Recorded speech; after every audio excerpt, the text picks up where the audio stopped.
Okay, welcome to the EcoBiz show where you can get ideas to grow your business and make it greener. And today I'm joined by Rachael Cumberland-Dodd of Feed Marketing, and we're talking about why marketing is medicine. So welcome, Rachael. Great to have Hello. you. How are you? Yeah, really good, really good. And so grateful for you to come on the show and share your wisdom and insights. I know it's going to be a good one. I hope So so. Rachel is passionate about niching, positioning, and how marketing has a bad rap. She believes that marketing is medicine, not a dark art, which I love. And marketing is helpful and offers hope to those in need, and it can heal. So I want to know, why do you think marketing is medicine and not a dark art? Well, it does sound a bit bonkers, and I get it. I think, I can always hear people or see them rolling their eyes when I talk about it. But I'm not just talking out from a marketing professional. I've got my own sort of experience of how, for me, marketing has been medicinal. So I guess firstly, what do we think of when we think of medicine? What is it? So it's, it can heal, it can, relieve symptoms, it can give hope to people in need, and it can, really just help people. And I firmly believe that marketing done right, done in the way that we like to talk about business, can do that. So when I first left my corporate life and started this business, I suffered from massive imposter syndrome and had massive invisibility issues. And for a long time, I didn't really put my stuff out in the world until it got to a point I was like, well, I needed to get to clients. Yeah.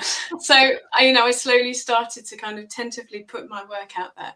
And the feedback I got straight away was just outstanding. It was just completely blew me away. People really appreciated my point of view or my approach on stuff and what I was saying. And slowly I could feel these visibility wounds healing.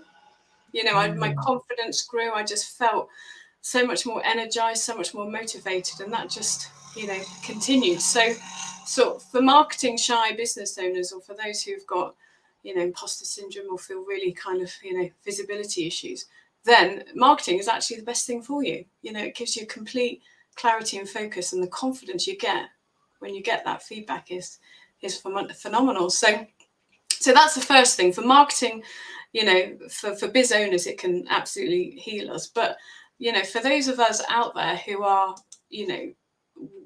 our job is to help people in need, isn't it? It's our job is to give hope and to help people.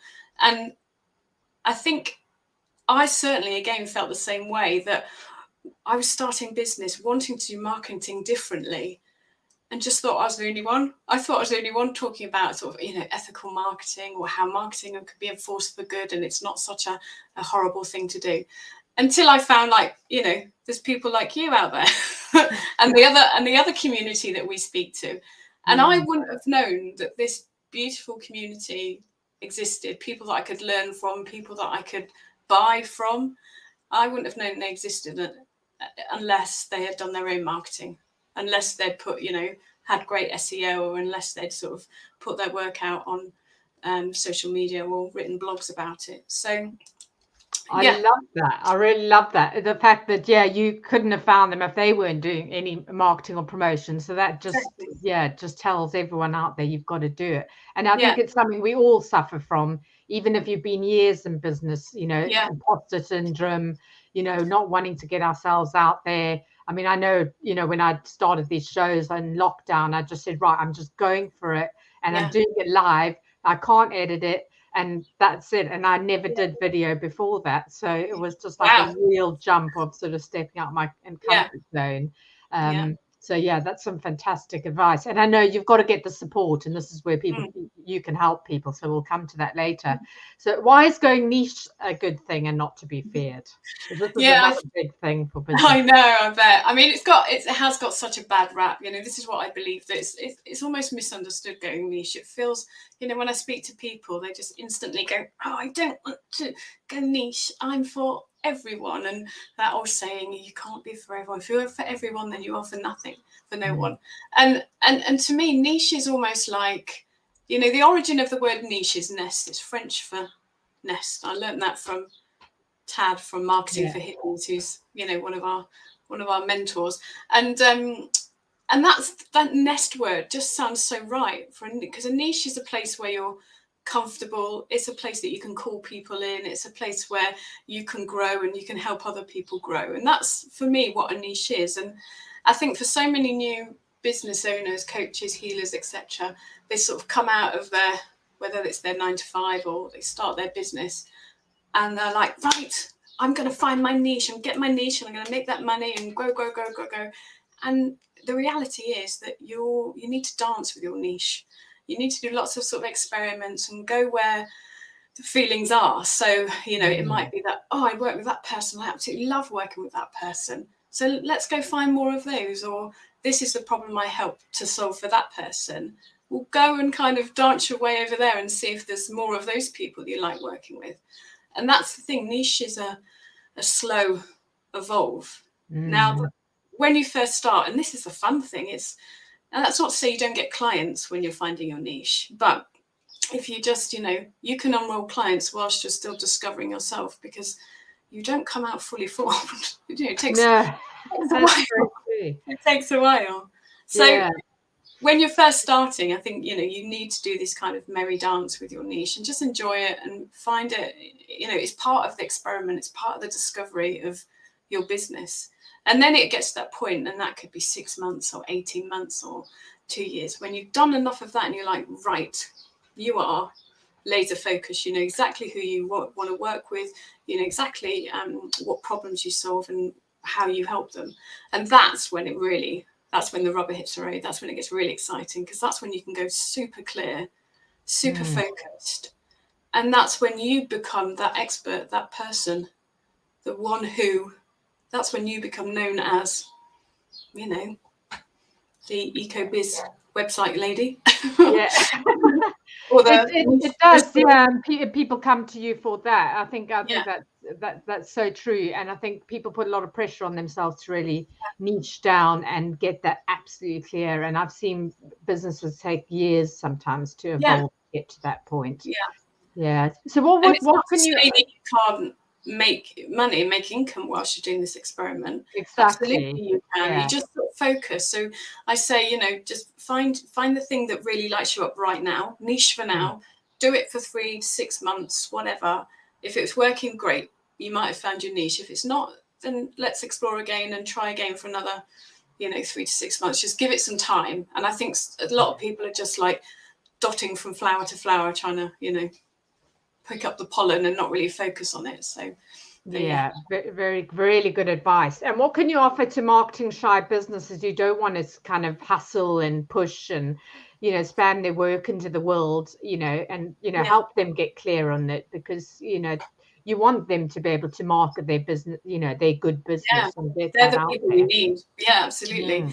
And I think it starts with understanding why you're marketing shy, understand what it is. Now, for some people, it might be a, you know, judgment thing. It might be, you know, that they hate social media, don't want to be in that. Well, maybe they don't know how to use social media, or they've just been told or thought marketing is a certain way when, you know, it doesn't have to be. So the first thing is understanding a little bit about what does marketing shy mean to you? Why are you not talking about stuff? Why are you not sharing your stuff? So that's the kind of first diagnosis bit. And then it's really giving people the freedom to market how the heck that they want to market. You know, there's not following a template, isn't it? Yeah, exactly. I mean, if you like, you know, do it in a way that lights you up. If you like doing stuff like this, you know, I really like connecting with people and, you know, chatting. So use that as your approach to marketing. If maybe you're a writer, then go deep on your content and get your SEO absolutely nailed in, and use your writing skills to put your work in other places, like not just on your blog, perhaps on medium.com or, you know, other places. So it's about, you know, that journey of discovery to find what really lights you up. And I think the spam and hustle thing melts away when you know who your people are. So back to that niching thing. If you know who your people are, then you know where they are. And that's when you can be really targeted and really clear. And you don't need to spam. You're just then reaching out to people who you know have got the issues that you can help with, and just generously offering to help them. And that's and it makes everything so much easier, because you are just focusing on specific things, aren't you? You're not having to try and appeal to everyone. You just you can get really clear and really streamlined. And Absolutely. lastly, what is your top eco tip? Well, I brought them to show you. So this, can you see? This is Splosh. Okay. Yeah. You can't really see. Right. So Splosh, this is one of the favorite things I discovered over lockdown. It's a company that sells all household, goods, also shampoos and conditioners and your detergent, all that sort of stuff. And basically they'll send you one bottle and then you get all these refills.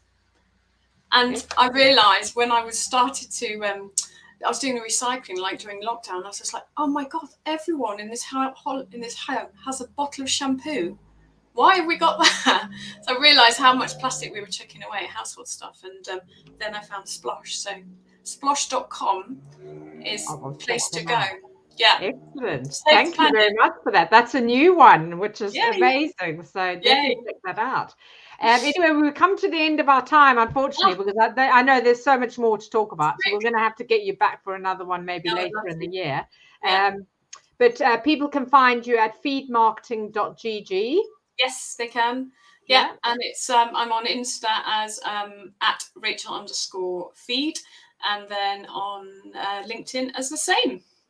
Okay, excellent. Well, thank you so much for joining me, Rach. Such a pleasure to have you on the show. And to our viewers out there, if you've got questions, please do go and check out Rachael, connect with her on LinkedIn. I've had a couple of sessions with her, and we're going to be working together in a few months, hopefully. So really excited about that. So yeah, do check her out, because honestly, it just blew my mind. She came back with some amazing feedback and things that sort of I thought, oh God, I didn't think about that. So she challenges you too, so which I loved. So really, really good. So thank you so much for joining us. And pleasure. Thank you. See your viewers same time next week. Take care.